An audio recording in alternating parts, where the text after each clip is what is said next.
오늘의 주요 뉴스입니다. 30도를 훌쩍 넘는 불볕더위가 계속되면서 정부가 사상 처음으로 폭염 대응 재난안전대책본부 비상근무를 2단계로 격상했습니다. 17개 시도에 재난안전 특별교부세 30억 원을 긴급 교부하고 잼버리 행사 안전 진행을 위해 30억 원을 추가 지원합니다. 국내 한 항공사가 연일 계속되는 폭염에도 에어컨을 제대로 작동하지 않은 상태로 운항해온 사실이 드러났습니다. 기내 온도가 38도까지 오르는 찜통 비행기 속에서 승객들과 승무원들이 큰 고통을 겪었고 호흡곤란 증세를 보인 승객도 나왔습니다.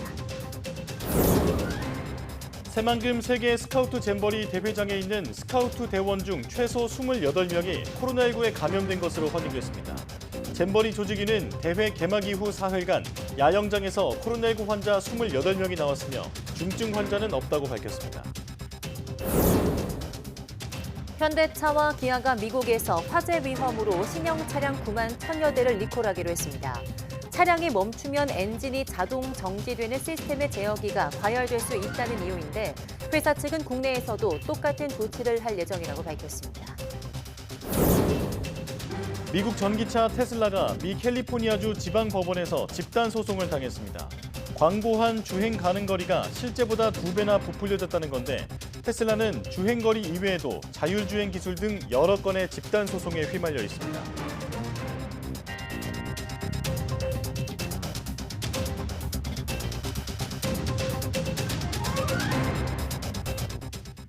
여러분 안녕하십니까? 사이언스 투데이 시작합니다. 남해상에서 북상 중인 6호 태풍 카눈이 다음 주 중반쯤 일본 열도를 지나 우리나라 동해로 진출할 가능성이 커지고 있습니다. 기상청은 6호 태풍 카눈이 현재 강한 세력을 지닌 채 일본 오키나와 서쪽 약 350km 부근 해상에서 서북 서진하고 있으며 주말과 휴일 사이 규슈 남쪽 해상까지 북상하겠다고 밝혔습니다. 이후 다음 주 초반부터는 방향을 북쪽으로 틀어 이동할 것으로 보입니다. 기상청은 태풍의 진로가 유동적이지만 일본을 관통해 동해로 진출할 가능성이 크다며 앞으로 발표되는 태풍 정보에 주의를 기울여달라고 당부했습니다. 연일 전국에 폭염이 이어지자 정부는 폭염 대응을 위해 중대본 비상근무를 2단계로 격상했습니다. 또 재난안전특별교부세 60억 원을 폭염대책비로 긴급 지원하기로 했습니다. 김종균 기자입니다. 전국적으로 폭염특보가 발령된 가운데 앞으로 사흘간 하루 최고 체감 온도가 35도 이상인 특보구역이 108곳이 넘을 것으로 예보되고 있습니다. 이처럼 중대본 2단계 격상 요건이 충족되자 행안부는 곧바로 2단계를 가동했습니다. 폭염 대응으로 중대본 2단계가 가동되는 것은 이번이 처음입니다. 행안부는 또 폭염 대책비로 재난안전특별교부세 60억 원을 지원합니다. 17개 시도에는 30억 원을 긴급 교부하는데 쪽방 주민, 노숙인 등 취약계층을 위해 사용됩니다. 이와 별도로 새만금 세계 스카우트 잼버리가 안전하게 진행될 수 있도록 전북에 30억 원을 지원합니다. 잼버리 온열 환자 예방대책 등을 위해 적시 쓸 수 있도록 했습니다.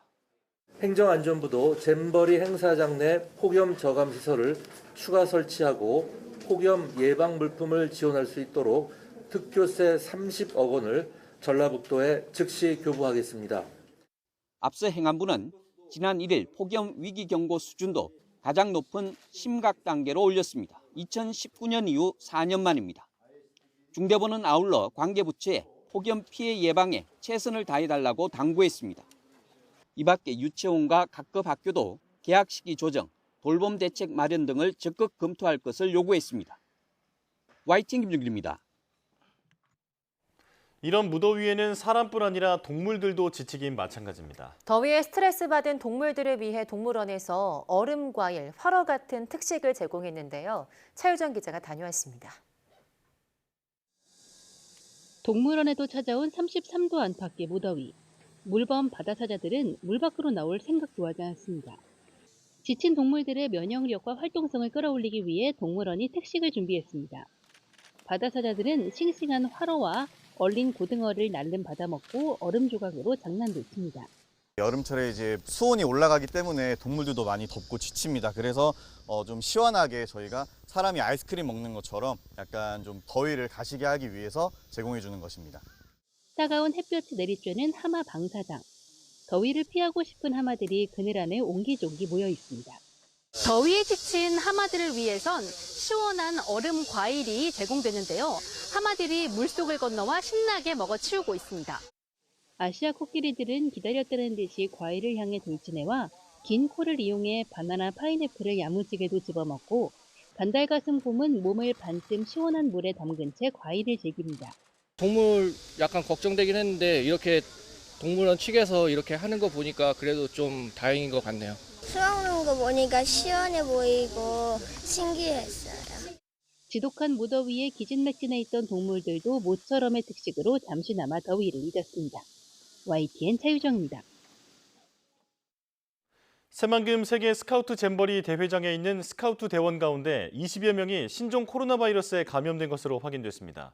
새만금 잼버리 조직위원회에 따르면 대회 개막 이후 사흘간 야영장에서 코로나19 환자 28명이 나왔습니다.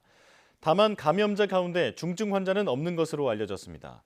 또 3일 하루 동안 1,486명이 잼버리 영진에 있는 병원을 찾았는데 이 가운데 벌레 물림은 383명, 피부 발진 250명, 온열 질환은 138명 등이었습니다. 4일까지 2명의 스카우트 대원과 지도자가 개인적인 사정을 들어 퇴소 의사를 밝혔다고 조직위는 전했습니다. 연일 폭염이 계속되는 가운데 국내 한 항공사가 에어컨을 제대로 작동하지 않은 상태로 운항해 환자가 속출한 것으로 YTN 취재 결과가 드러났습니다. 국내 소형 항공사 하이에어 여객기가 지난달 30일 출발 직전 38도까지 치솟은 상태로 김포에서 울산으로 향했습니다. 이런 가운데 여성 승객이 어지러움과 마비 증세를 보여 착륙 직후 병원 응급실로 이송됐고 비슷한 조건의 또 다른 비행기에 탑승한 승무원도 온열 질환 진단을 받았습니다. 하이에어는 비정상 범위의 높은 온도로 운항한 사례가 지난달 30일 편도 기준 8차례에 이른다고 밝혔습니다. 그러면서 지난달 30일부터 나흘에 걸쳐 에어컨 시스템 점검을 완료하고 결함을 해소했다고 해명했습니다. 하지만 결함을 해소했다는 다음 날에도 기내 온도가 37도까지 치솟은 사례가 보고되는 등 정상 운항까지는 시간이 걸릴 전망입니다. 올해 기록적인 폭염으로 전 세계가 들끓고 있는 가운데 한겨울인 남미에서는 아예 겨울이 사라졌습니다. 아르헨티나에서도 부에노스아이레스의 기온이 30도를 넘기는가 하면 안데스 산맥 일대에서도 이상 고온이 관측됐습니다. 최영주 기자입니다. 아르헨티나의 수도 부에노스아이레스의 한 공원. 민소매 차림의 시민들이 뜨거운 햇볕 아래 일광욕을 즐기고 있습니다. 평년 같으면 외투를 입고 다녔을 한겨울이지만 이례적인 무더위에 두꺼운 옷은 모두 벗어던졌습니다. Primero que pensé fue el calentamiento global, que digo, la verdad es un loco que estemos en 1 de agosto. O sea, ya venimos acortando el invierno y ahora esto ya es como medio impensado. 아르헨티나의 8월 기온은 섭씨 30도를 넘어 기상 통계가 작성된 이래 117년 만에 가장 더운 날로 기록됐습니다. 세계에서 가장 긴 국가인 이웃나라 칠레도 무덥기는 마찬가지입니다. 평년과는 다르게 겨울철 뜨거운 햇볕이 고산지대에 쌓인 눈을 벌써부터 녹이고 있습니다. 해발고도 1000m가 넘는 안데스 산맥 곳곳에서 35도가 넘는 기온이 관측됐고 칠레 북쪽 비쿠나 마을 기온은 38도를 넘어섰습니다. 전문가들은 이상 고온 현상으로 도심 곳곳과 농장 피해를 우려합니다. 산맥에 겨우내 쌓인 눈을 녹여 여름에 사용하는데 물 부족 현상이 일어날 수 있기 때문입니다. Derriten de manera acelerada la nieve estacional. En países como Chile, el abastecimiento de agua en la temporada seca, primavera y verano dependen de este almacenamiento natural. 남미에 불어닥친 이상기온은 북미에도 불어닥친 이른바 열돔 현상 때문인데 파라과이에서 시작된 이 현상은 현재 남아메리카 서부와 중부지방에 넓게 걸쳐 일어나고 있습니다. 전문가들은 열돔을 발생시키는 고기압대가 앞으로 더 자주 발생할 것이라면서 계절까지 바꾸고 있는 기후 위기를 심각하게 받아들여야 한다고 경고합니다. YTN 최영주입니다. 질병관리청이 3일 전국에 말라리아 경보를 발령했습니다. 질병청은 지난 7월 9일에서 15일 사이 경기도 파주 지역에서 채집된 매개 모기에서 올해 들어 처음으로 3일열 말라리아 원충 유전자가 확인됐다며 전국에 말라리아 경보를 발령했습니다. 말라리아 원총이 확인된 시점은 지난해보다 9주, 2021년보다는 4주 빠른 것이라고 질병청은 설명했습니다. 올해 우리나라 말라리아 환자는 지난달 29일 기준 총 417명으로 지난해 같은 기간 190명의 2.2배 수준입니다. 지역별로는 경기도가 62.4%로 가장 많았고 인천과 서울, 강원 순으로 환자가 많았습니다. 질병청은 위험지역 주민과 여행자는 매개모기에 물리지 않도록 야간 활동을 자제하고 긴 옷과 모기 기피제를 사용할 것을 권고했습니다. 응급 환자를 더 빠르고 정확하게 응급실로 이송할 수 있도록 119 구급대와 의료기관의 환자 중증도 분류 체계가 통일됩니다. 보건복지부는 중앙응급의료정책추진단 제4차 회의를 열고 119 구급대의 중증도 분류 체계를 병원 단계와 일치시키는 병원 전 중증도 분류 기준을 올 하반기에 도입하기로 했습니다. 현재 119 구급대는 4단계의 중증도 분류 체계를, 병원은 5단계 응급환자 분류 도구를 쓰고 있어서 환자 이송 과정에서 혼선이 빚어지는 경우가 있었습니다. 복지부는 병원이 사용하는 분류도구와 호환되는 표준화된 분류 체계를 만들어서 오는 10월 일부 지역에 도입한 뒤 전국으로 확대할 계획입니다.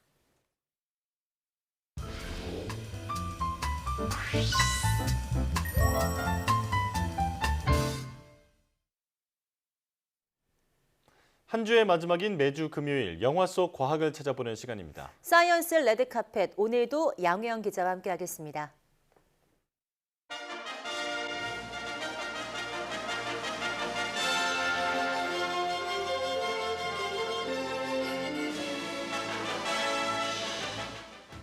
네, 사이언스 레드카펫 양우영입니다. 오늘 만나볼 작품은 영화 더문입니다. 올여름 극장가는 빅4 영화가 관객맞이를 준비 중인데요. 그중 더문은 유일한 SF 영화입니다.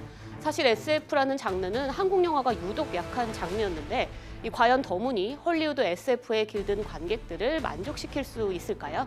키워드를 통해서 자세히 살펴보겠습니다. 첫 번째 키워드는 유인 달 탐사입니다.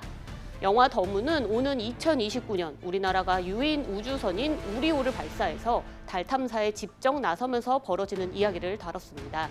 지난 5월이었죠. 이 누리호 3차 성공을 우리가 경험한 만큼 영화 속 유인 달 탐사라는 설정이 좀 더 현실적으로 다가오고 있습니다. 한국 최초의 유인 달 탐사선 우리호.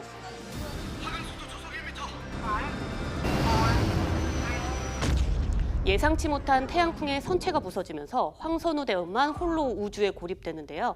나로 우주센터는 귀환을 명령하지만 빨리 복귀시키는 걸 추천드립니다. 황선우 당장 올려. 황선우는 달에서의 임무 수행을 택합니다. 대원 황선우, 지금부터 메인 미션 시작하겠습니다. 달 음영 지역에서 얼음 채취하는 데까지 성공하게 되는데요. 얼음 채취했습니다.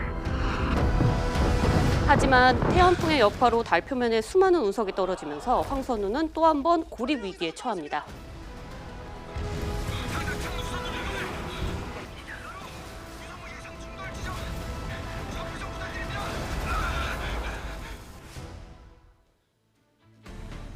네, 이 사이언스 픽션, 흔히 SF 영화라고 하면 크게 두 개의 종류로 나눌 수 있습니다. 스타워즈, 가디언즈 오브 갤럭시, 매트릭스와 같이 과학이라는 바탕 아래서 마음껏 상상력을 펼칠 수 있는 영화가 있습니다. 그런가 하면 그래비티, 마션, 또 퍼스트맨처럼 최대한 현실을 반영한 과학 영화가 있는데요. 그중 더문은 후자 쪽에 속하는 겁니다. 이 터무니없는 설정이 아니라 현실에 영화를 발붙이기 위해서 제작진들은 많은 노력을 했다고 밝혔는데요. 이 부분은 다음 키워드와 함께 자세히 알아보겠습니다. 두 번째 키워드는 우주적 체험입니다. 네, 이 제작진의 목표 중 하나가 바로 체험형 영화를 만들자였다고 합니다. 현재 우리나라의 과학기술력을 왜곡 없이 스크린에 구현할 수 있도록 이 7개월이 넘는 프리 프로덕션 기간 동안 항우연과 천문연 등으로부터 자문을 받았고요. 보증에도 힘썼다고 합니다.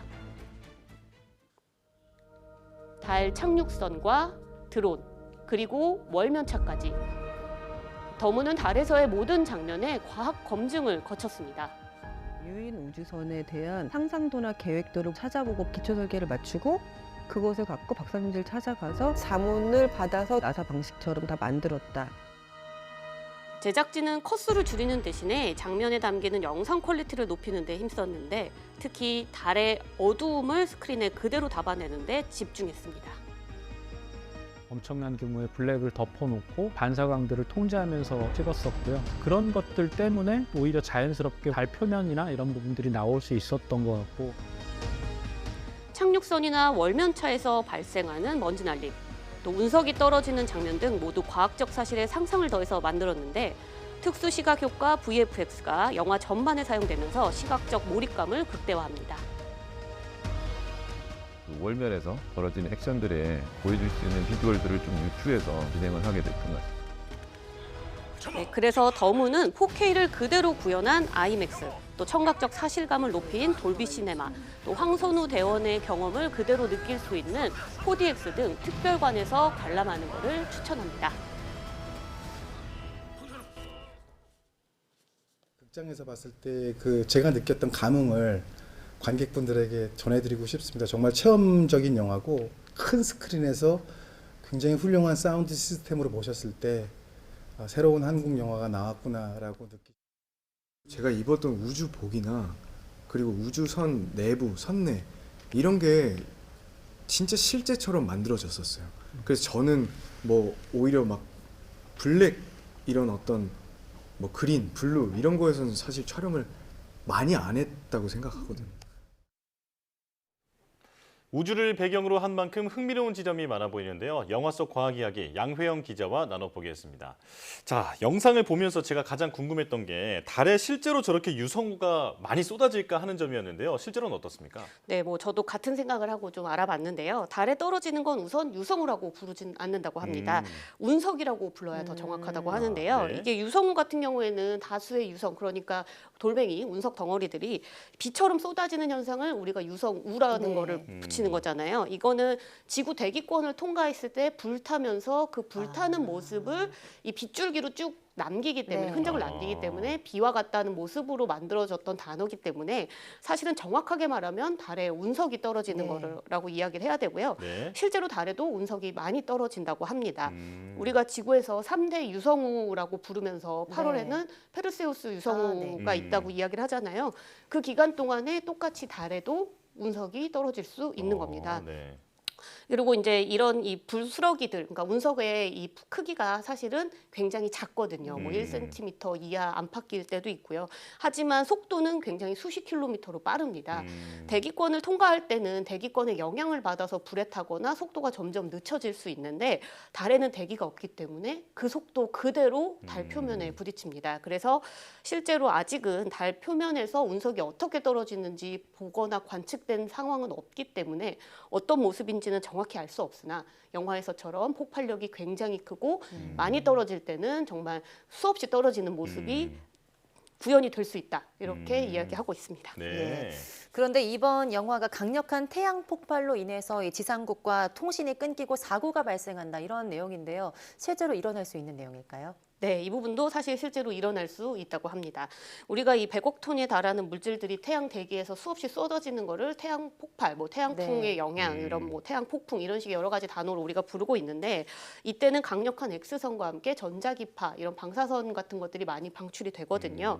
그러면은 이 지구에 도착하는 여러 전기적 입자들이 전리권을 교란시켜서 우리가 뭐 통신이 장애를 입는다거나 GPS가 교란된다거나 이런 경험들을 실제로 지구에서도 일어나고 있습니다. 실제로 뭐 지난 2022년에는 스페이스X가 스타링크 위성을 49개나 쏘아 올렸는데 당시에 태양 폭풍으로 인해서 40개가 추락을 했다고 합니다. 또 2003년에는 태양 흑점 폭발로 인해서 일본의 환경 관측 기술 위성이 이 전자회로가 파괴된 바도 있었다고 합니다. 그러니까 이런 태양 폭풍에 의해서 선체가 부서지거나 어떤 문제가 생기는 일은 충분히 있을 수 있는 일이고요.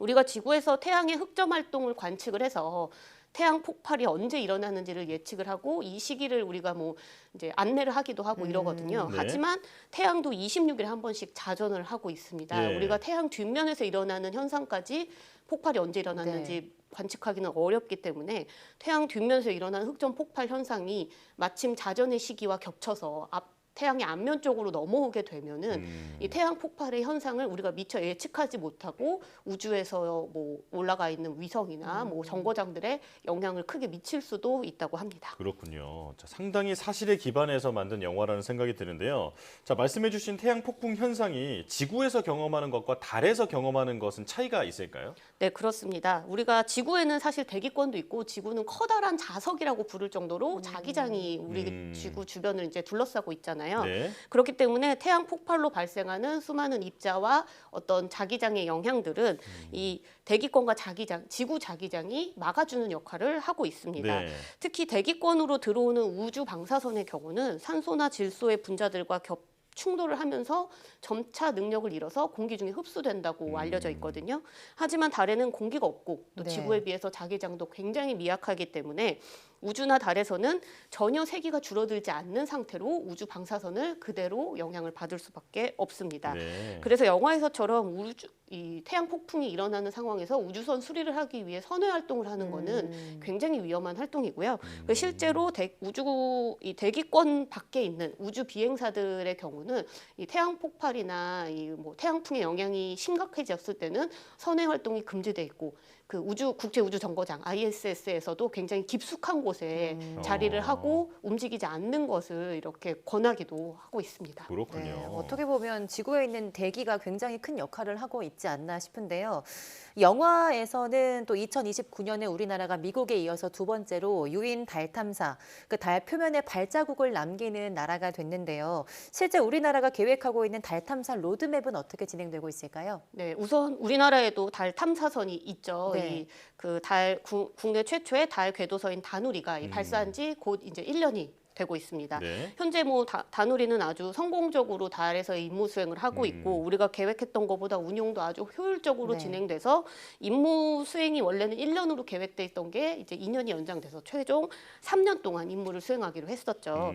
그만큼 우리나라의 이 달 탐사에 관련된 어떤 계획들도 앞으로 좀 더 진취적으로 진행될 것으로 기대가 되는데요. 국내에 발표돼 있는 달 탐사 로드맵을 살펴보면요. 2032년에 달 착륙과 자원 채굴을 목표로 하고 있고요. 이건 영화에서처럼의 유인 탐사를 말하는 건 아니고 무인 탐사, 로버를 보내는 방식으로 이루어질 예정입니다. 또 2045년에는 화성 착륙을 목표로 하고 있는데요. 이 모든 계획이 사실 무인 탐사를 기초로 하고 있는데 이거는 이 무인 탐사의 독자적인 능력을 우리가 모두 확보한 이후에 뭐 유인 탐사, 우주 정거장, 그리고 탐사 기지 구축과 같은 이 대규모 자원이 필요한 우주 분야는 국제 협력을 통해서 지원을 하고 추진해 나가겠다 이렇게 정부가 밝힌 상황입니다. 네, 자 오늘은 한국에서 만든 더 문이라는 SF 영화를 살펴봤는데요. 오늘 설명을 떠올리면서 영화를 보면 재미가 2배가 될 것 같습니다. 자, 양회영 기자와 함께했습니다. 고맙습니다.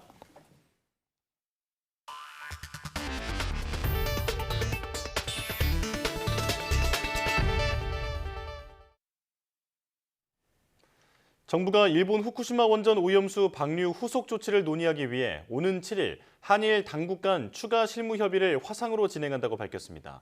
박구현 국무조정실 1차장은 4일 오전 정부 서울청사에서 진행한 일본 오염수 관련 일일 브리핑에서 이같이 말했습니다. 앞서 외교부와 일본 외무성 등 담당자들이 포함된 한일 대표단은 지난달 25일 일본에서 첫 실무 협의를 열고 한국 전문가의 방류 점검 과정 참여 등 윤석열 대통령이 한일 정상회담에서 요구했던 사안을 두고 협의를 벌였습니다. 박 1차장은 당초 이번 주로 예상됐던 추가 실무 협상이 미뤄진 데 대해선 양국 모두 내부 검토에 내실 있는 협의를 위해 시간을 조금 더 갖는 것이 좋겠다는 판단하에 일본 측과 협의에 내린 결정이라고 설명했습니다. 미국 전기차 업체 테슬라가 주행거리를 속였다며 소비자들에게 집단 소송을 당했습니다. 실제 주행 가능 거리가 광고보다 훨씬 짧았다는 건데요. 테슬라는 이 밖에도 이미 여러 건의 집단 소송에 휘말려 있습니다. 보도에 이상순 기자입니다. 모델 Y 등 테슬라 차주 3명이 캘리포니아주 북부지방법원에 지난 2일 집단 소송을 제기했습니다. 소송에 참가한 모델 Y 소유자는 소장에서 한 번 운전할 때 92마일, 148km를 운행했는데 계기판의 주행 가능 거리는 182마일, 292km가 없어졌다고 주장했습니다. 소비자에게 광고한 주행 거리가 실제보다 2배나 뻥튀기 됐다는 겁니다. 소송 참가자들은 테슬라가 정직하게 주행 범위를 광고했다면 테슬라 모델 차량을 사지 않았거나 비용을 훨씬 더 적게 냈을 것이라고 밝혔습니다. 그러면서 테슬라의 모델 3와 모델 S, 모델 Y, 모델 X 차량을 구입한 모든 사람을 대표하기 위한 집단 소송 지위를 구한다고 덧붙였습니다. 이번 소송은 지난달 27일 테슬라가 주행거리와 관련한 민원을 무마하기 위한 조직을 비밀리에 꾸려왔다는 의혹이 나온 이후에 제기됐습니다. 로이터 통신은 테슬라 차량의 광고와 실제 주행거리가 다르다는 민원이 급증하면서 테슬라가 지난해 여름 라스베이거스에 전환팀이라고 하는 민원 전담팀을 조직했다고 보도했습니다. 전환팀은 주행거리 관련 민원으로 서비스 센터를 찾으려는 차주들이 많이 늘어나면서 고객들의 예약 취소가 주된 임무라고 로이터는 설명했습니다. 소식통은 관리자들이 직원들에게 고객의 예약을 취소할 때마다 약 $1,000를 절약하고 있다고 말했다고 전했습니다. 또 CEO인 일론 머스크의 지시에 따라 10년 전부터 배터리 완전 충전 시 주행할 수 있는 거리의 추정치를 높이는 알고리즘을 사용했다고 덧붙였습니다. 테슬라는 지난해 9월에는 자율주행 기술에 대해서도 완전히 작동하는 또는 곧 그렇게 될 것이라고 속였다며 소송을 당한 데 이어 자율주행 보조기능 장치인 오토파일럿의 오작동 문제로도 피소된 바 있습니다. YTN 이상순입니다. 현대차와 기아가 미국에서 화재 위험으로 신형 차량 9만 1,000여 대를 리콜한다고 밝혔다고 로이터 통신이 전했습니다. 리콜 대상은 현대차의 팰리세이드 2023년형, 2024년형과 투싼 소나타, 엘란트라, 코나 2023년형, 셀토스 2023년형과 2024년형, 기아 소울과 스포티지 2023년형입니다. 현대차와 기아는 차량이 멈추면 엔진을 자동 정지시키는 시스템인 ISG 오일 펌프의 전동식 제어기에 손상된 전자부품이 포함됐을 가능성이 있어 과열을 유발할 수 있다며 리콜 사유를 설명했습니다. 이들 업체는 딜러들이 문제점을 점검하고 필요시 전동식 오일 펌프 제어기를 교체할 것이라며 해당 차량 소유주들은 수리 시까지 야외에 주차하도록 당부했습니다. 현대차와 기아가 미국에서 화재 위험으로 차량 9만 1,000여 대를 리콜하기로 한 것과 관련해 국내에서도 곧 리콜이 이뤄질 것으로 보입니다. 현대차, 기아 관계자는 미국에서 리콜 결정한 차종에 대해 국내에서도 똑같이 조치할 예정이라고 말했습니다. 아직 시기를 특정하진 않았습니다. 국토교통부는 현대차, 기아에서 관련 사안을 보고하면 적정한지 아닌지 따져볼 계획이라는 입장입니다. 앞서 AP통신과 로이터통신은 현대차, 기아 일부 차량에 손상된 전자부품이 포함돼 과열을 유발해 화재 위험이 있는 것으로 확인됐다고 보도했습니다. 여름철을 맞아 체중 관리나 근육 강화 효과가 있다고 광고한 해외 제품에 대한 관심이 늘고 있습니다. 그런데 이런 미용 효과를 표방한 해외 직구 식품 50여 개에서 위해 성분이 발견돼 정부가 국내 반입을 차단했습니다. 신지원 기자입니다. 체중 감소나 근육 강화에 효과가 있다고 광고하고 있는 해외 식품들입니다. 국내에 정식 수입되지 않는 제품으로 소화 기능이나 해독에 효과가 있다, 근육 합성에 도움이 된다는 문구에 솔깃해 해외에서 직접 구매하는 경우가 많습니다. 그런데 식품의약안전처가 이런 식품들을 검사한 결과 58개 제품에서 국내 반입이 차단된 원료 성분이 검출됐습니다. 체중 감량 효과를 광고한 제품에서는 파킨슨병 치료에 쓰이는 전문 의약품 성분이나 구토와 복통을 유발할 수 있는 신경안전제 성분, 환각을 유발할 수 있는 향정신성 의약품 유사 성분이 발견됐습니다. 근육 강화 효과를 표방한 식품에서는 탈모나 불임, 생리불순 등 부작용을 유발하는 스테로이드 성분이 검출됐고, 가슴 확대 효과를 광고한 식품에서도 위해 성분이 발견됐습니다. 의약품이나 마약류 성분은 전문가의 처방이나 지도에 따라 복용해야 하는데, 해외에서 직접 배송받는 식품은 이런 절차가 생략되기 때문에 안전성 확보에 더욱 주의해야 합니다.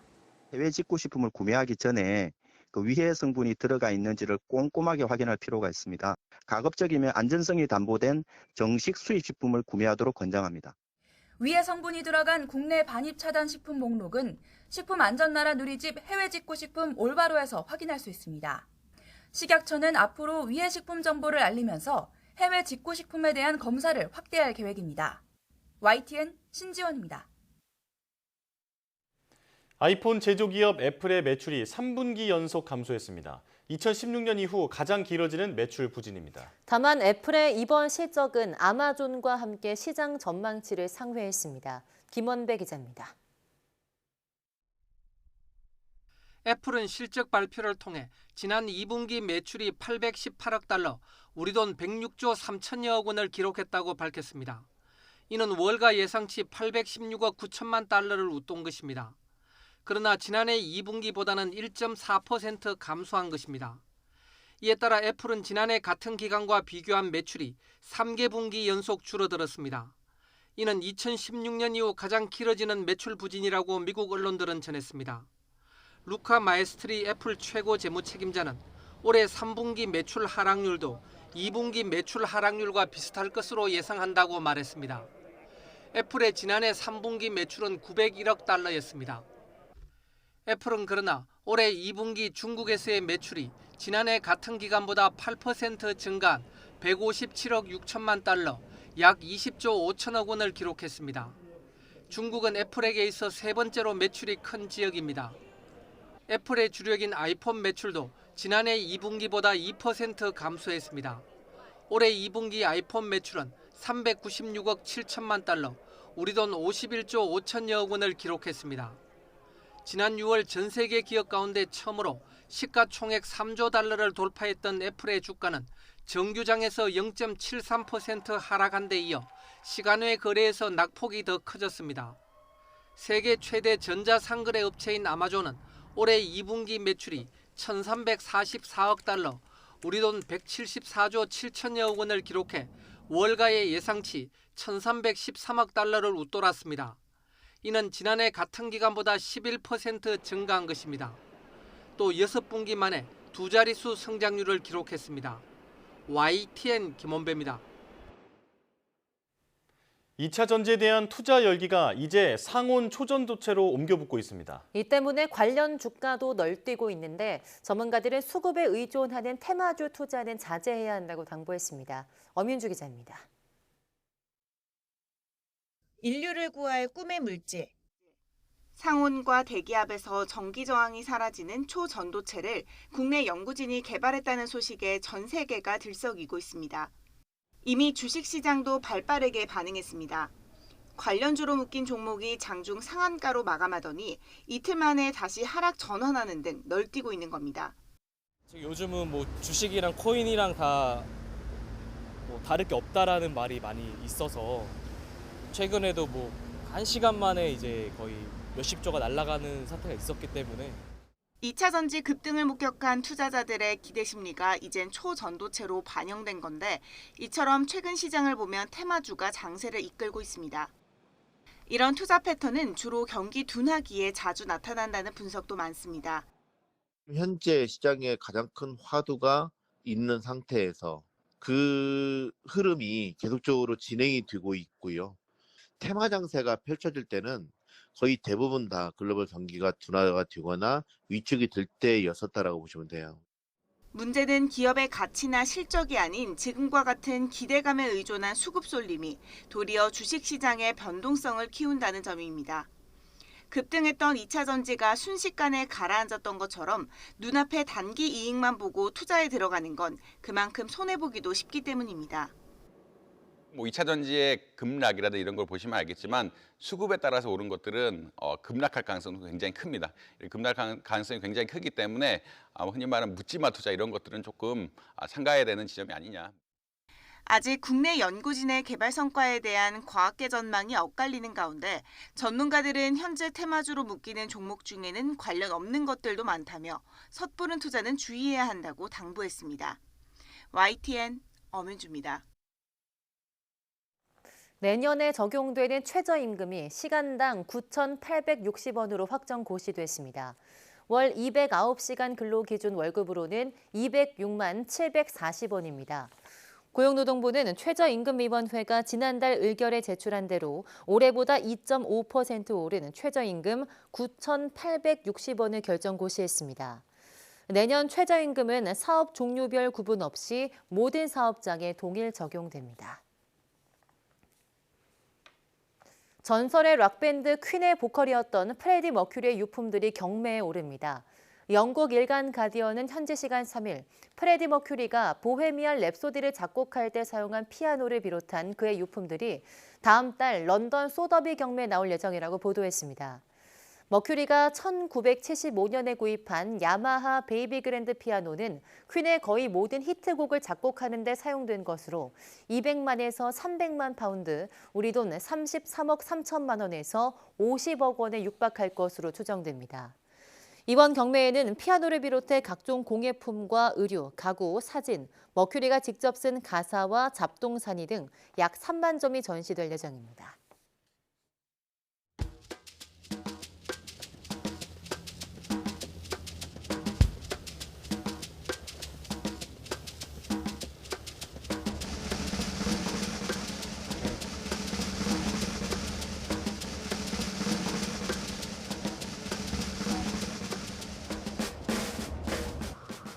Thought I was going to Europe, and then all of a sudden I found myself here in Brazil at Espírito Santos, Victoria. So when the federal police came, I don't even know where I was. I was a person that was sitting on the block of the vessel. So they came and they asked, do you know where you are? I said no, and they said, this is Brazil.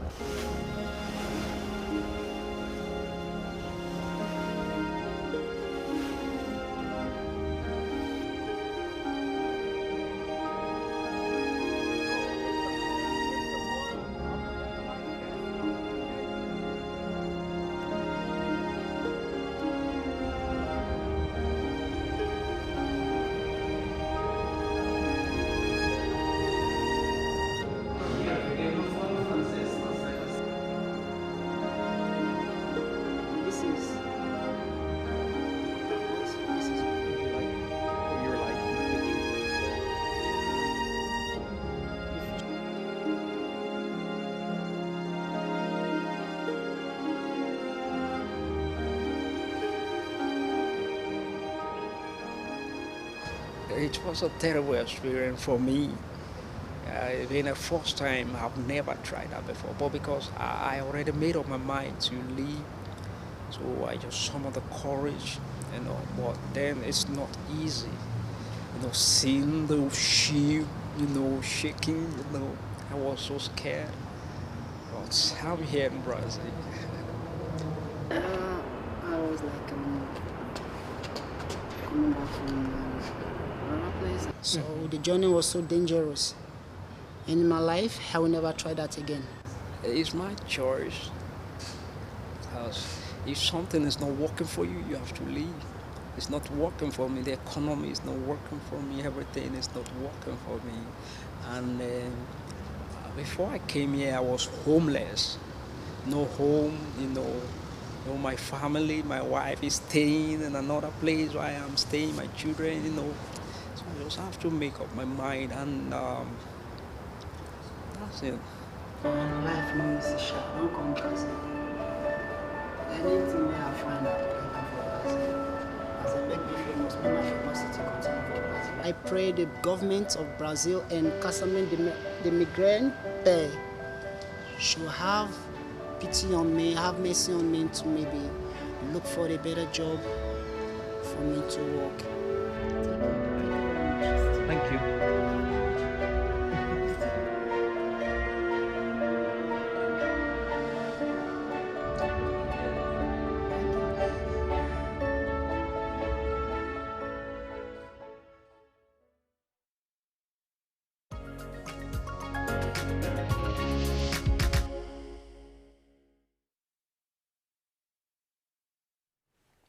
프랑스 화가이자 조각가인 장 듀뷔페는 프랑스 미술교과서의 등장 1순위 작가로 손꼽힐 만큼 피카소와 더불어 프랑스가 가장 사랑하는 작가인데요.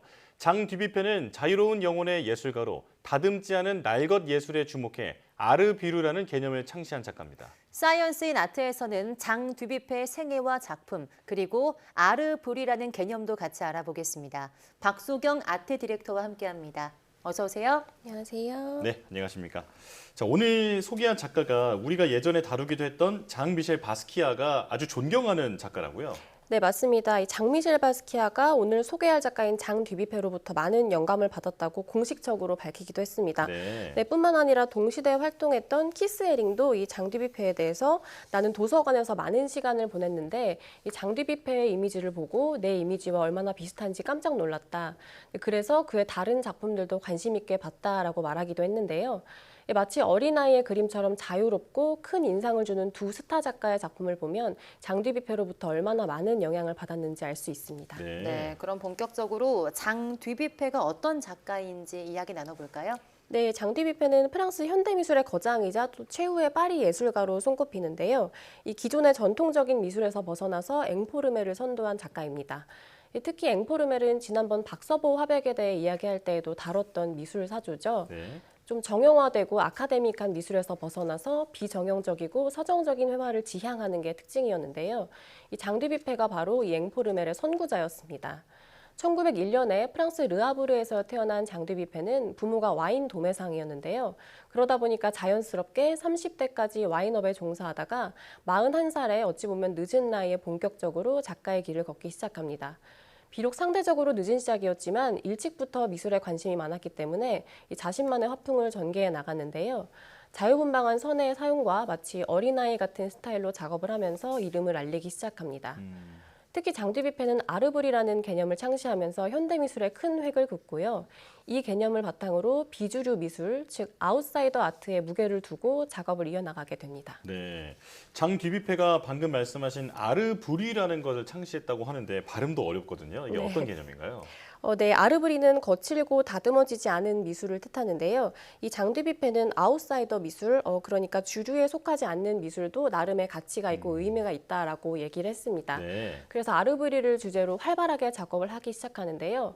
이 장 듀뷔페는 어린아이의 그림이나 정신질환을 가진 사람들의 그림에 주목을 했는데 이 듀뷔페는 이에 대해서 문화의 영향을 받지 않고 사회적 명성이나 경쟁 같은 것에 속하지 않은 채로 진정한 창작 욕구로 만들어진 작품이기 때문에 작가가 그린 그림보다 더 소중하다라고 말을 하기도 했습니다. 이 장 듀뷔페는 주류 문화가 예술에 있어서 어떤 새로운 발전을 흡수해버리기도 하고 또 권력을 가지고 있다고 보는데요. 아르브리만이 이런 문화의 권력으로부터 영향을 받지 않고 순수한 동기로 창작한 것이라고 본 겁니다. 네, 정말 날 것에 주목한 작가가 아닐까 싶은데요. 그럼 장 듀뷔페는 왜 비주류 미술에 집중한 걸까요? 네, 장 듀뷔페가 남긴 말 중에 네 발 앞에 있는 것을 봐라라는 말이 있습니다. 1951년에 한 강의에서 반문화적 입장을 밝히기도 했는데요. 이 문화를 분석하거나 이성적으로 생각하지 말고 좀 더 자연의 형태에 가깝게 바라보라라는 이야기를 하면서 전통적인 미의 개념을 버리라고 얘기를 하거든요. 이 장 듀뷔페는 예술이 제도권 안에서만 존재한다고 생각하지 않았고요. 그러면서 땅에 갈라진 틈이나 또 반짝이는 자갈, 또 풀 포기 같은 것들에게 찬사를 보내라라고 하면서 원시 예술을 지향하는데요. 그러다 보니까 그림을 그리는 것도 의식적으로 아름다움을 쫓는 게 아니라 더 순수한 창작 충동에 집중하는 어린아이나 또 정신질환자 혹은 문명권 밖에 있는 사람들의 그림에 더 주목을 한 겁니다. 그렇군요. 뭔가 때묻지 않은 그 순수한 창작 동기를 아주 중요하게 생각했던 작가인 것 같은데 장 듀뷔페가 했던 작업도 소개를 해주시죠. 네, 이 장 듀뷔페 하면은 사실 쿠쿠바자라는 작업을 빼놓을 수가 없는데요. 이 쿠쿠바자는 패션과 퍼포먼스, 또 입체와 평면, 가면, 오브제 등을 모두 포괄하는 종합 예술입니다. 쉽게 말하면 움직이는 그림 공연이라고 생각하시면 좋을 것 같은데요. 이 장 듀뷔페는 쿠쿠바자에 대해서 더 이상 눈으로 보는 그림이 아닌 실존하는 그림이라고 말하기도 했습니다. 이 장 듀뷔페가 발포 폴리스티렌이라는 재료로 조각을 만드는데 이 조각으로 의상을 제작해서 배우들이 직접 입고 공연을 합니다. 1973년에 구겐하임 미술관에서 처음으로 공연을 하고요. 이 쿠쿠바자 공연은 계속해서 대중과 만나면서 예술과 일상의 경계를 무너뜨리고 이 작품을 미술관이나 갤러리가 아니라 거리로 걸어 나오도록 만듭니다. 네, 실제로 본 적은 없지만 굉장히 귀여운 공연이었을 것 같은데요. 이 쿠쿠바자가 장 듀뷔페의 우를 루프 시리즈를 살아 움직이게 한 거라고요. 네, 맞습니다. 이 우룰루프는 장 듀뷔페의 대표적인 시리즈인데요. 이 우룰루프라는 단어는 외치다, 또 울부짖다, 늑대 등을 뜻하는 각각의 프랑스어를 합쳐서 만들어졌다고 합니다. 동물적이고 원초적인 에너지를 담은 이름인데요. 이 듀뷔펜은 이 작업에 대담하고 또 자유분방한 검은 선과 함께 주로 붉은색과 파란색 또 흰색을 사용했습니다. 선은 자유로우면서도 색은 또 제한적으로 사용해서 조화를 이루고 있고요. 이 무의식적으로 연결된 이 선들을 따라가다 보면 어떤 인물이나 형상이 끊임없이 등장하는 것처럼 보이기도 합니다. 이 시리즈는 1962년에 처음 시작돼서 수십 년 동안 사랑을 받고 있고요. 이 앞서 소개한 쿠쿠바자 공연에서 이 우룰루프 시리즈를 입체적으로 만들어서 다양한 퍼포먼스를 진행하고 있습니다. 그렇군요. 그러니까 평면의 그림을 입체로 재탄생시켰다 이렇게 이해하면 될 것 같은데요. 자, 장 듀뷔페 작품이 대형 조각으로 만들어진 적도 있다고요? 네, 맞습니다. 미국의 시카고에 모뉴먼트 윗 스탠딩 비스트라는 대형 공공미술 작품이 설치가 됐었는데요. 톰슨 센터 앞에 놓여 있는 작품으로 현재 미국에 존재하는 장 듀뷔페의 3개의 기념비 중 하나입니다. 이 높이만 약 8.8m에 달하는 대형 조각인데요. 이 스탠딩 비스트라는 작품명에서 알 수 있듯이 서 있는 동물과 나무, 또 건축 양식 등을 표현한 작품입니다. 이 작품은 장 듀뷔페의 시그니처인 우룰루프 시리즈를 기반으로 만들어졌고요. 이 예술을 누구나 즐길 수 있어야 한다는 장 듀뷔페의 신념에 따라서 이 작품은 누구나 만지거나 또 타고 올라갈 수 있도록 설계되었다고 합니다. 덕분에 대중들뿐만 아니라 이곳으로 오가는 관광객들에게도 세계적으로 큰 사랑을 받고 있는 작품입니다. 네, 오늘은 장 듀뷔페에 대해 이야기 나눠봤는데요. 날것에서 주는 예술의 자유로움을 느낄 수 있는 시간이었습니다. 박소경 아트 디렉터와 함께했습니다. 고맙습니다.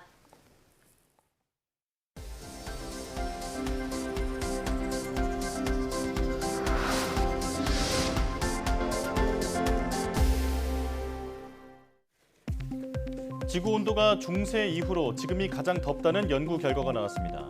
스위스 연방 연구기관인 숲, 눈 경관연구소는 스칸디나비아 반도의 일대와 핀란드, 스코틀랜드 등지에 퍼져 있는 소나무 180그루를 대상으로 나이테에 있는 세포벽 두께를 측정해 온도 정보를 분석한 결과 나무가 서식한 지역의 오늘날 기온이 지난 1200년간의 자연적 온도 범위를 벗어났다고 밝혔습니다. 연구팀은 현재 기온이 중세 온난기보다 더 큰 격차를 두고 높아졌다면서 현재의 지구 온난화가 적어도 지난 1000여년간 전례 없는 수준이라고 설명했습니다. 암세포를 공격해야 하는 면역계 T세포가 종양에 노출된 뒤 수시간 안에 기능장애를 일으키거나 소진 현상을 보이는 것으로 확인됐습니다.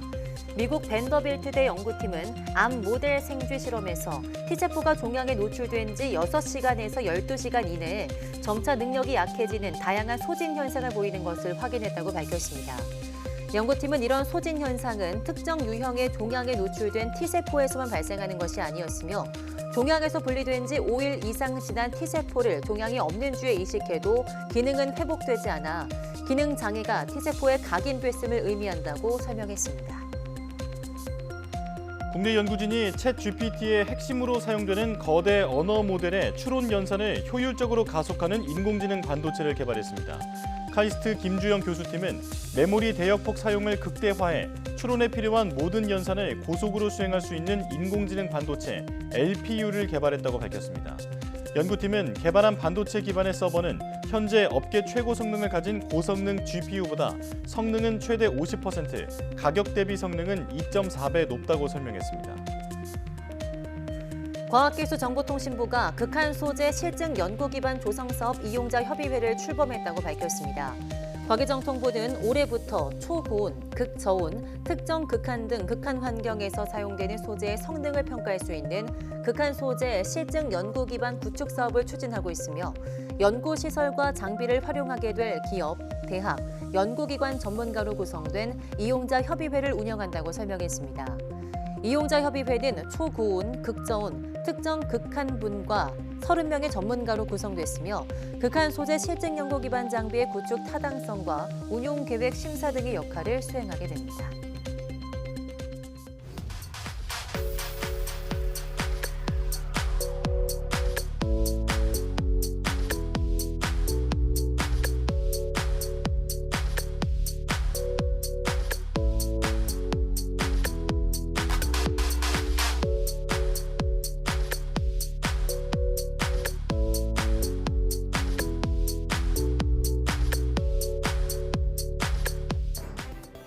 폭염으로 사상 첫 중대본 2단계가 가동된 가운데 엎친 데 덮친 격으로 전국에 말라리아 경보까지 내려졌습니다. 건강을 해치기 쉬운 만큼 이번 주말 특히 주의가 필요한데요. 야외 활동 시 수분 섭취, 그늘, 휴식 등 온열 질환 예방 수칙을 준수하고 모기가 활동하는 야간에는 풀밭이나 숲속 등 위험 지역에는 가지 않는 게 좋겠습니다. 네, 뉴스 마칩니다. 시청해주신 여러분 고맙습니다.